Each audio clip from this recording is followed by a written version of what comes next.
Did you miss your deadline to renew your Medicaid coverage? You can still send your completed annual review form to Healthy Connections Medicaid. You may be assigned to another health plan, but you can ask to come back to First Choice within 60 days of renewed Medicaid eligibility. It's your family. It's your choice. First Choice is the right choice.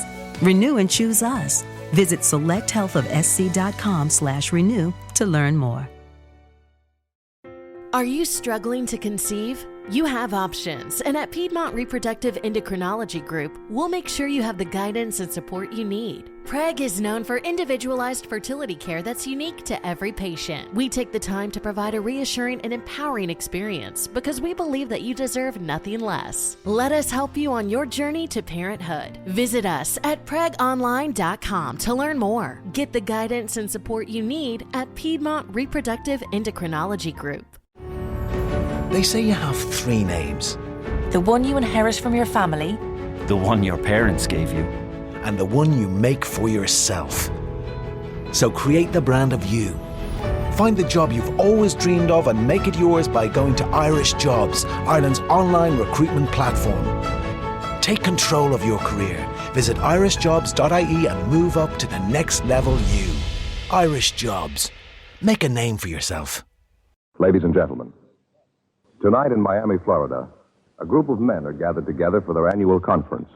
For their day-in, day-out service to the public, Dragnet honors the 58th Annual Conference of the International Association of Chiefs of Police.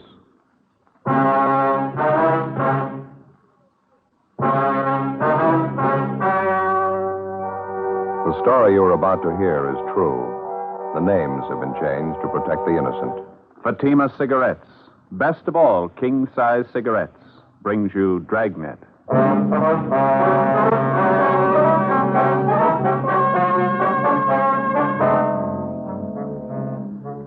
You're a detective sergeant. You're assigned to homicide detail.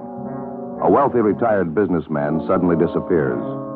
You've got 2 possibilities to work on: suspicion of suicide, suspicion of foul play. There's no lead to the man's whereabouts. Your job? Find him.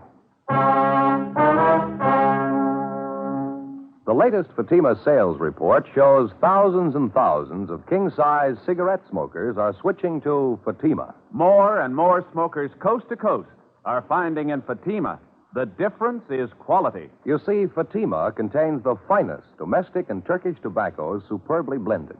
And Fatima is extra mild, with a much different, much better flavor and aroma. You'll find Fatima gives you all the advantages of extra length, plus Fatima quality, which no other king-size cigarette has. Fatima, best of all king-size cigarettes.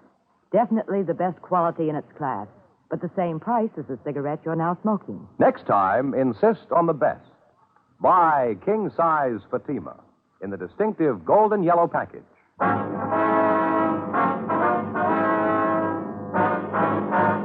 Dragnet, the documented drama of an actual crime. For the next 30 minutes, in cooperation with the Los Angeles Police Department, you will travel step by step on the side of the law through an actual case transcribed from official police files. From beginning to end, from crime to punishment, Dragnet is the story of your police force in action. It was Wednesday, February 6th. It was cold in Los Angeles. We were working the day watch out of homicide detail. My partner's Ben Romero. The boss is Thad Brown, chief of detectives. My name's Friday. I was on the way back from the record bureau, and it was 11:18 a.m. when I got to room 42. Homicide. Joe? Hi. She show up yet? Yeah, a couple of minutes ago. She's waiting for us now in the next room. Did you talk to her at all? No. Seems to be a nice enough woman. I don't know how much help she's going to be. Yeah. Go ahead. Yeah, thanks. Miss Banner, I'd like to have you meet my partner, Sergeant Friday. Joe, this is Miss Banner. Hello. I'm sorry I wasn't home when you stopped by yesterday, Sergeant. I got the card you left, so I called in as soon as I got home. Well, thanks for coming in, Miss Banner. We have a few questions we'd like to ask you. It won't take very long. We have a communication from a Gladys Dillon back in New York, Miss Banner. It's about her brother, Chester Dillon. We understand you rented his home from him out on Ralston Avenue. Mr. Dillon? Well, yes, I've got a 2-year lease on the house. I rented it from him last November. Well, according to the letter we got from Mr. Dillon's sister, she's worried about him. She hasn't heard from him in some time. Have you any idea where we could contact him? Well, the last I heard, he left on a trip to New York. That was about 8 weeks ago, I'd say. Mm-hmm. You see, I usually sent the check for the rent, the apartment he had here, and when he left on his trip, he told me to hold on to the rent checks, and he'd collect them when he got back. How long did he say he'd be gone? I don't remember definitely. I think he said 4 or 5 months. He didn't leave any forwarding address, any place you could contact him back east? No, he didn't. He just wanted to get away. Didn't want to be bothered with anyone. He wasn't feeling very well. He was very depressed, poor man. Well, why was that, ma'am? Do you know? Well, his wife died just a few months ago, you know. No, ma'am, we didn't know. All we got from his sister was that she hadn't heard from Dillon. She was worrying. She didn't give us any other information. Oh, yes, Mrs. Dillon died in last September, I think it was. Poor man felt terrible about it. Couldn't seem to get over it. That's why he rented the house to me. Reminded him too much of her. Yes, ma'am, I understand. Lovely home they have. Mr. Dillon said he really didn't want to rent it, but he couldn't stand being alone in the house. It was a large place, you know. Yes, ma'am. We checked with the people living in the house now. We understand you leased the place to them last month? I subleased it, yes. You see, it just got too big for me. It was nice at first, but it got to be an awful lot of work. I rented it to this family and took a smaller house down the street. Would you happen to know any of Mr. Dillon's friends in the city, Miss Banner? Anyone we could contact who might know where we can locate him? Well, I don't know. He didn't seem to have any friends. He and his wife had only been in the city a year before she died. He was retired, you know. Yes, ma'am. We talked to some of the neighbors out there. They couldn't tell us much about him. Well, maybe some of the people he did business with might know something. Have you tried the neighborhood bank out there? I know that's where Mr. Dillon had his account. No, ma'am, we haven't yet. Well, I can give you the bank's address. That's about all, though. And that's the only contact you know of? I'm afraid so, yes. I didn't know much about Mr. Dillon's private affairs. Whenever I talked to him, it seemed the only thing he had on his mind was his wife's death. Just couldn't seem to get over it. Seemed like he didn't want to get over it. You mentioned that when you leased his home, Mr. Dillon took an apartment. Do you happen to have that address, Miss Banner? Well, I don't have it with me now, but I have it at home. I can call in and give it to you if you like. If you would, please. Certainly. Well, thank you very much, Miss Banner. You have our card. When you hear anything at all from Mr. Dillon, we'd appreciate it if you'd call us. And surely, I'll call you right away. You think something could have happened to him? Well, it's possible. We don't know. All we have is a letter from his sister. It does seem kind of strange, doesn't it? He wasn't feeling too well. I wondered why he hadn't contacted me about sending the rent money to him. He was such a nice man, Mr. Dillon. I certainly hope nothing's happened to him. Well, you say he was very depressed about his wife's death, ma'am. Would you say that it was getting to be a little abnormal with him, maybe? Well, I wouldn't know about that, Sergeant, but I do know he brooded about it all the time. He felt that he'd lost everything. Didn't seem to want to go on. Mm-hmm. Did he ever give an indication that maybe he might take his own life? I mean, all this brooding over his wife? Well, no, nothing definite. Just depressed and moody all the time. Oh, now that I remember it, the last time I saw him, he did say something kind of funny. Yes, ma'am. What was that? It was the day before he left. We were talking about the rent money, and I asked him if I couldn't send it to him. He got kind of a strange look on his face. Yeah. He said, where I'm going, I won't need the money. The day before we called on Lucille Banner for an interview, a letter had been received from a Miss Gladys Dillon in Elmira, New York. Her request was routine. It was one of thousands of similar letters received every year by police departments all over the country. Each one of them has to be worked out to the satisfaction of all parties concerned, the person who's reported missing and the person looking for them. It's an enormous job requiring thousands of man-hours annually. Like the dozens of other investigations handled by the police officer, some of them end happily, some of them in tragedy. Whatever the result, the finding of a lost person is just as important a function of your local police department as any other investigation. Gladys Dillon hadn't heard from her brother recently. She was worried about him. She asked us to investigate. Our initial interview with Lucille Banner, the woman who'd rented Chester Dillon's home, failed to yield much of a lead as to his whereabouts. The only source of additional information she could offer was the neighborhood bank where Dillon had his account. 1 o'clock that afternoon, Ben and I drove out to interview the manager of the bank, a Mr. Harrison. Yes, that's right. Mr. Dillon's had his account with us ever since he came to Los Angeles. I know him quite well. Is there something you'd like to know about him? Yes, sir, there is. We had a request from his sister in New York. She'd like to locate him. Well, I'm pretty sure his account's still open here. Matter of fact, I'm positive it is. This moment, I'll have one of the clerks get his file. All right, thank you, Mr. Harrison. That reminds me, I almost forgot. Yeah, what's that? I got to get to the bank tomorrow for sure. Payment on my car's a day past due already. Only got 2 payments left. Oh, you're doing fine. I got another 8 months to go. Not so fine. 2 more payments to go, and now the wife wants a new one. Never fails. Yeah. Here we are, Sergeant, just as I thought. Mr. Dillon's account is still open. Uh-huh. Have there been any recent deposits or withdrawals on the account? Let's have a look here. Uh-huh. Just as I thought, nothing since he left on his trip. That last withdrawal date was November 27th. He mentioned to you that he was going on a trip, did he? Yes, I think he said he was going back to New York, more or less a vacation trip. His wife died recently. He didn't take it too well. Yes, we understand. Did he leave any instructions about his account with you, Mr. Harrison? Any address you could contact him at if you had to? No, he didn't leave any instructions with me. No address. Just a vacation trip. He said he didn't expect to be gone too long. Did he mention how long it would be? 5 or 6 weeks, I think that's what he said. I happened to talk to him about it because at the time he made quite a sizable withdrawal. I thought maybe he was a little unhappy with our service. Mm-hmm. How much was the withdrawal, sir? Let's see. And here it is, November 27th. He withdrew $2,400. Was that in cash or in traveler's checks? Do you know that? Let's see. No, it shows here that it was in cash. Mr. Harrison, you said a minute ago that you knew Mr. Dillon pretty well? Yes, that's right. He used to stop and chat with me whenever he'd come in the bank. That was usually once a week. I didn't know him socially, though. Mm-hmm. Now, you mentioned he seemed to take his wife's death pretty hard. What would you say his mental condition was the last time you saw him? All right, I'd say. Just after his wife's death, he wasn't in very good shape. Brooded about it quite a bit.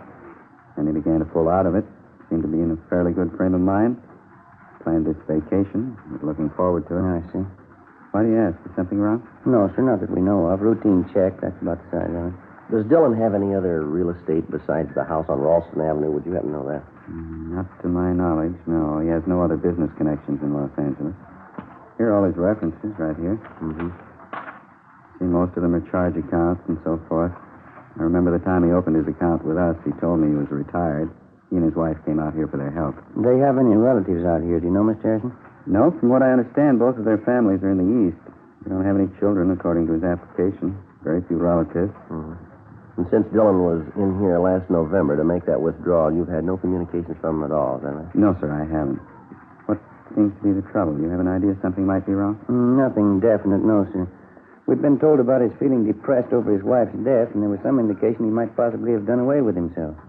After what you've told us, it doesn't seem too likely. I don't know. I wouldn't like to commit myself. As I say, he did seem to be getting over it. I didn't know him that well, though. It might be entirely possible. He was devoted to Mrs. Dillon. Maybe he could have taken his own life. I don't know. Well, it leaves a big question to answer, doesn't it? What's that? Why do you need the $2,400 to do it? 1:25 p.m. We continued interviewing the bank manager, Mr. Harrison, but he was unable to come up with any further leads. Before we left the bank, he gave us a complete list of all of Chester Dillon's references. We gave him our card, and he told us he would pass along immediately any information he might get on the whereabouts of Mr. Dillon. 1:45. We went back to the office where we got a call from Lucille Banner. She gave us Dillon's last known address, and we drove out to check it. It was an apartment court in the Pico Crenshaw area. We talked to the manager, and she told us that Dillon had moved out 3 months before, on November 22nd. He told her that he was moving in with a close friend of his, and he gave her his forwarding address. It turned out to be a single-story frame cottage located in one of the older residential districts of the city. The name on the mailbox read Raymond L. Schaefer. We rang the bell, and a man who identified himself as Raymond Schaefer ushered us into a small living room. He told us that he was from the same town in the east that the Dillons came from, and that he was a longtime friend of theirs. No, I haven't seen Chester for months. Last November, I think it was. That was the last time I saw him. You say at that time Dillon was living in the apartment down in the Crenshaw area, Mr. Schaefer. Yeah, that's right. You mean he never came here to live with you? No, it's just like I told you before. He talked about moving in here with me, but he never did. I haven't any idea where he is. Well, he gave your name here as a forwarding address, Schaefer. Have you been getting his mail? Yeah, matter of fact, I have. He told me he was going to do that. Never came to pick it up, though. Seemed funny to me. You're still getting his mail here, is that right? Yeah, it's still coming. Not much of it. Maybe a letter a week. Mostly bills and advertisements. Mm-hmm. This list of names you've given us, sir, these are all the people in the East Mr. Dillon was acquainted with, people he might contact on his trip back there, is that right? That's all of them. As far as I know, he hadn't been back there yet, though. How do you know that? I got a letter from my sister Gert a couple of days ago. If Chester was in town, Gert would have known about it. He would have been sure to stop by and see her. I wish I could help you. Tell you the truth, I'm getting a little worried about him myself. Well, just have one more question, Mr. Schaefer. Do you know if Mr. Dillon was in the habit of carrying large sums of money around with him? No, I don't think so. Chester was pretty cautious that way. Wasn't too free with a dollar, you know. Would you happen to know if he had a large sum of money with him the last time you saw him? No, if he did have, he didn't mention it. I see. You can't think of anything else that might give us a lead on Mr. Dillon's whereabouts, anything at all? I think I've told you everything. I wish there was something I could tell you that'd help. I sure hope nothing's happened to him. Yes, sir. Now, would you mind showing us that mail you're holding for Dillon, please? Oh, sure, sir. Right over here. It's in the desk. There you are. That's all of it. Mm-hmm. Thank you. Anything, Joe? No, not much. Bills, circulars. There's one with a New York postmark. Elmira. Probably from his sister. Another one. Only 3 days old. From the Union Department Store. A couple more earlier dates on it. That's about it. Yeah, I'll copy down the return addresses on it. Fine. Okay. Mr. Schaefer. Yeah? This suitcase by the desk here, initials on it. CLD. Yeah? CLD, is that your bag, Schaefer? Oh, no, I forgot to tell you. Chester left that here one day. How was that? Well, that was one day just before he was going to leave on his vacation.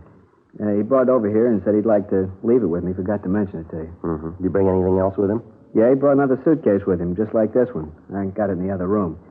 He said he wanted to leave him here while he was on his vacation. I'm sorry I forgot to mention it. Well, maybe you forgot something else, Schaefer. What? Most people take their suitcases on a trip, don't they? 2:30 p.m. We continued questioning Raymond Schaefer. We opened the two suitcases labeled with the initials of Chester Dillon and found an assortment of personal items which Schaefer told us belonged to Dillon and his late wife. Small pictures, cigarette boxes, books, similar articles which apparently would not be taken on a vacation trip. None of them were of any great value. After we left Schaefer's home, we checked him through R&I and found he had no criminal record. We checked further with friends and acquaintances of both men and found nothing to indicate that Schaefer was in any way involved in the disappearance of Chester Dillon. 3:30 p.m. We called the office and found that there'd been no answer so far to the broadcast and missing persons bulletins that we'd gotten out on Dillon. We started checking the references given us by the bank. First was the Union Department Store. It was located on Main Street in the south end of town. We checked with the credit department to see what information we could get from them. Yes, here's the file on the Dillons right here. Chester L. and Sarah J. on Ralston Avenue. Yes, ma'am, that's the one. What information would you like, sir? Well, we're trying to locate Mr. Dillon, ma'am. Have you had any recent change of address on that account? No, we haven't. Have they moved, you know? Well, we believe so. We don't know his present address, though. Well, we do have an outstanding bill of theirs, I noticed. Sent them several form letters. We've been trying to contact them ourselves. Have there been any recent charges on that account, do you know? Let's see. Nothing too recent, no. Last charge was made on December 5th. Yes, Thursday, December 5th. That's a couple of weeks after he disappeared, Joe. Yeah, that's right. What was that charge for, ma'am? What did Mr. Dillon buy? Oh, Mr. Dillon didn't buy anything. Beg your pardon? The slip was signed by Mrs. Dillon.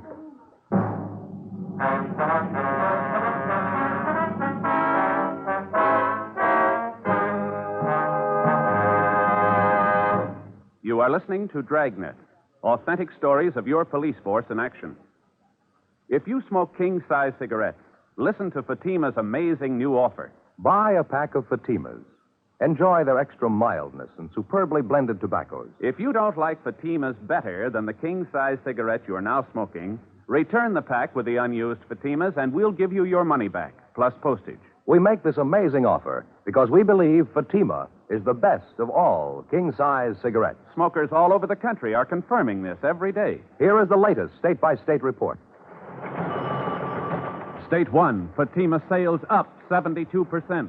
2, sales up 54%. 3, sales up 107%. 4, sales up 192%. And those are just a few. Remember, if you're not convinced Fatima is better than your present king-size cigarette, just return the pack with the unsmoked Fatimas before December 1st and get your money back plus postage. Fatima, Box 37, New York 1. Buy Fatima. Best of all, king-size cigarettes.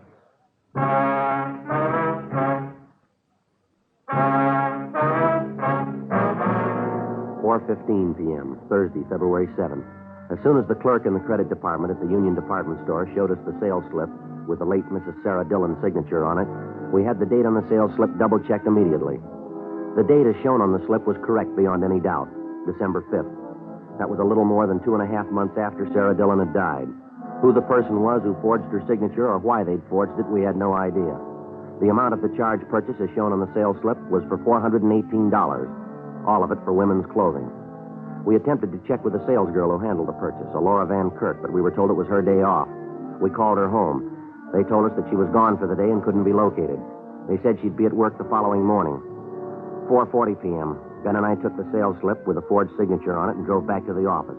We went directly to forgery detail, briefed them on our findings, and gave them the sales slip. Then we drove back to the home of the Dillons' friend, Raymond Schaefer, and checked through the two suitcases there. We came up with a small photo of Mrs. Dillon along with exemplars of her handwriting, as well as her husband's, which we found in an autograph album in one of the suitcases.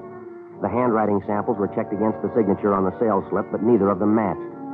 The work of compiling a list of all known female forgery suspects was begun immediately. The following morning, Ben and I went back to the Union Department Store where we interviewed the salesgirl, Laura Van Kirk, who'd handled the purchase. Yes, I remember making the sale, officer. I'm not too sure about the woman who bought the things, though. I mean, what she looked like. Well, could you try to describe her for us, Miss Van Kirk, just as well as you can remember? She had light brown hair, I'm pretty sure of that. Not too old, maybe in her late 30s, early 40s. She was a plain-looking woman, 5'5" or 6", thin as I remember her. She wore glasses, I remember that, too. I see. You got that picture, Miss Dillon, there, Ben? Oh, yeah. Yeah, here you are. Would you take a look at this picture, miss? Now, does that look like the woman you waited on? No, that's not her. The woman I waited on was much younger. She had light brown hair, too, not gray. Thin face, I think. And she wore glasses, I'm sure of that. Do you remember if there was a man with her, Miss Van Kirk, or was she alone? No, she was alone. Now that I remember, there was something very different about the glasses she wore. I don't know if that's important or not. What about her glasses? They were horn-rimmed, as I remember, very light color. And there was some metalwork along the top edge of the frame. Very smart-looking. Gold metal all along the top. Light brown hair, slight build, thin face, late 30s or early 40s. Wore light horn-rimmed glasses and gold metal on the frame. Yes, that's right. Check me if I'm wrong, Joe. That description sound familiar? Just what I was thinking. Horn-rimmed glasses, metalwork on them. The woman who came to see us at the office? Yeah, you got it. Lucille Banner. Ben and I went back to the office and had Lucille Banner checked through R&I. She had no criminal record. Then we drove to the home on Ralston Avenue, which Chester Dillon had leased to Lucille Banner, and which she in turn had sublet. We obtained a copy of the lease, which the Banner woman had with the current tenants, and which bore her signature. We brought the copy of the lease downtown, gave it to Don Meyer in handwriting, and asked him to compare Lucille Banner's signature with the signature on the sales slip that we'd obtained from the Union Department Store. 15 minutes later, he called us at the office with the results. Yeah, Don. Mm-hmm. Is that so? You're right. Thanks a lot. What'd he get? Says there's no question in his mind. Yeah. Both signatures match perfectly. What the reason was behind Lucille Banner's forging the signature of Mrs. Dillon on the sales slip, we didn't know. Whether or not it had any connection with the disappearance of Chester Dillon, we didn't know. As soon as we got the handwriting report from Don Meyer, Ben and I left the office immediately and drove to the bungalow which the Banner woman was renting on Ralston Avenue. It was a block down the street from the Dillon house.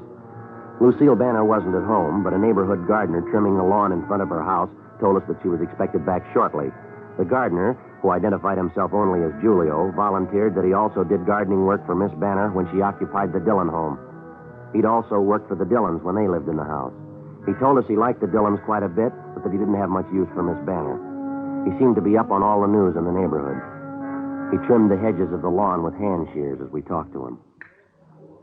Can you tell us anything about Mr. Dillon and Miss Banner, Julio? How'd they seem to get along, you know? They get along all right, I guess. When I worked at the big house down there for Miss Banner, that's before she moved, I would see Mr. Dillon there. He would be at the house maybe once, 2 times a week. Miss Banner would ask him to come over cook dinner for him. Mm-hmm. Miss Banner likes him, I think. Mr. Dillon, I don't know about him. He wasn't feeling so good. Still thinking about his wife. Here, I finish up this clipping now. There, all done. You mentioned you don't like Miss Banner very much, Julio. Why is that? She ever give you a reason not to like her? She's a little crazy, I think. Funny woman. When I used to work at the big house for her in the garden, she would watch me all the time, follow me all around, tell me to do all kind of crazy jobs. She gave me good pay, though, so I do them. And how do you mean, Julio? What kind of crazy job? The compost box for fertilizer, you know. She wanted me to build one for her in the backyard. That was down the street at the Dillon house. Mm-hmm. Crazy woman. She wanted me to build a compost box in the greenhouse. They have a special place marked for her. Who ever heard of that, to build a compost box inside a greenhouse? Crazy. Well, did you build it for her? Yes, but not inside the greenhouse. I built it outside, right next door to the greenhouse. When she come outside, she'd go crazy almost, call me names. Crazy. She made me tear it up. Then she made me build it inside the greenhouse, right on the place she had marked for it. Sounds queer, doesn't it? Yeah, it does. When did all this happen, Julio? Do you remember? When you built the compost box, I mean. A couple of months ago about that. It was just after Mr. Dillon went away. I tried to tell Miss Banner, who ever heard of a compost box in a greenhouse? She wouldn't listen. She had to have it built in a certain place, right in the greenhouse, a little piece of ground in there. The box had to go right on top of it. Mm-hmm. You figure she acted pretty strange about it, do you? You think she had something there, a little piece of ground. You think she had something to hide. 1:15 p.m. Lucille Banner returned home, and Ben and I went inside the house with her, where we questioned her in the living room. Outside in the front yard, the gardener, Julio, continued working on the lawn. Lucille Banner was calm and composed. We questioned her about the forged signature on the sales slip. She would admit nothing. The whole thing's too silly to even comment on. I don't know what you're talking about, Sergeant. We think you do, Miss Banner. Our handwriting man's checked the two signatures, one on the sales slip and one on the lease. They both match. They were written by the same person. There's no doubt about it. Been checked thoroughly. Now, what about it, Miss Banner? There's no way out of it. You ought to know that. I'll deny it. That's all. I'll keep on denying it. I wasn't in that store and I didn't forge any signatures. Why would I do a thing like that? What kind of a woman do you think I am? Well, all we know are the facts, ma'am. Now, why don't you give us a straight story? It's going to save time and trouble for everybody concerned. You've heard everything I've got to say. This thing's ridiculous. It's stupid. I'm not answering any more questions. You want to get your hat and coat, Miss Banner? Afraid you'll have to come downtown with us. What good's that going to do? I'll just keep on denying it. You can't make me say I did a thing like that. You want to get your coat, please? It's right here. All right. Yes, ma'am. Car's right out in front.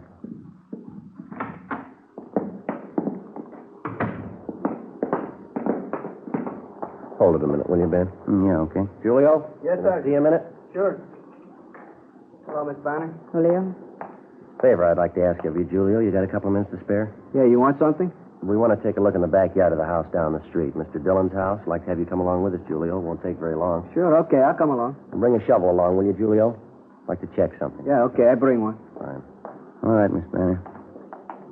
What's this about? What are you trying to do? Something we want to check in the Dillon's backyard. It won't take long. What would it have to do with me? I don't have anything to do with that house. I don't even live there anymore. You realize that, don't you? Yes, ma'am, we realize it. I'll call my lawyer. I'll call him as soon as I get to a phone. Yes, ma'am. Julio? Back this way, Sergeant. Through the gate. What are you trying to do to me? You know I don't live here anymore. I don't even have anything to do with this place. You did live here, ma'am. You lived here when Mr. Dillon disappeared, isn't that right? What are you trying to say? You've got no business on this property. You've got no business here at all. Yes, ma'am, we have. What? Did you kill Chester Dillon? Did you kill him? Miss Banner? All right, Julio, the compost box in the greenhouse. Do you want to start digging? In the compost box? Yeah, okay.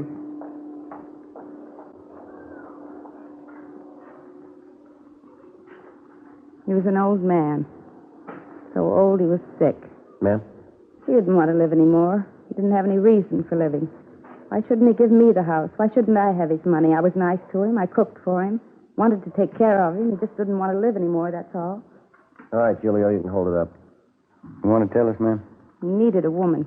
Anybody could tell that. He needed me. We got along fine, Chester and me. I offered to marry him, and he wouldn't do it. All he could do was think about his wife. She was dead. He'd sit around and talk about her all the time. You killed him. Is that what you're trying to say? I wanted to marry Chester and take care of him. He wouldn't do it. We had an argument in the kitchen one night. I had a gun and I killed him.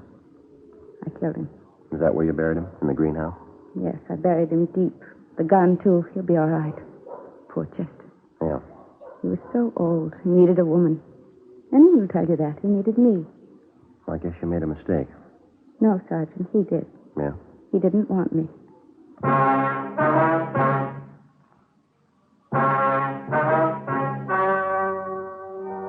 The story you have just heard was true. The names were changed to protect the innocent. On June 2nd, trial was held in Superior Court, Department 86, City and County of Los Angeles, State of California. In a moment, the results of that trial. And now here is our star, Jack Webb. Thank you. Friends, during the past couple of years, we've had many talks with law enforcement agencies and received hundreds of letters from police officers all over the country. We're especially pleased to know that so many of these men feel as we do that Fatima is the best of all king-size cigarettes. As a matter of fact, our sales reports prove beyond a doubt that more and more smokers everywhere are switching to Fatima.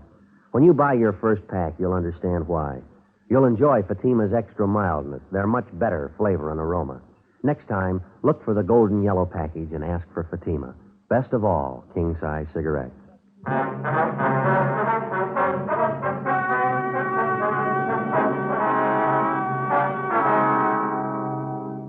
Lucille Marie Banner was tried and convicted of murder in the first degree.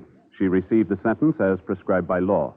She is now serving a life term in the state penitentiary for women, Tehachapi, California.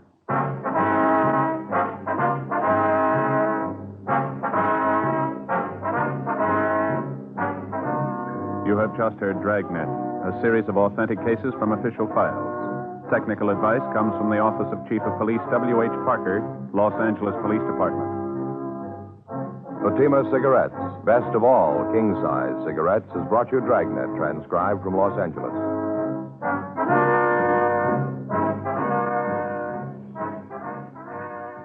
Stay tuned for Counter Spy next on NBC.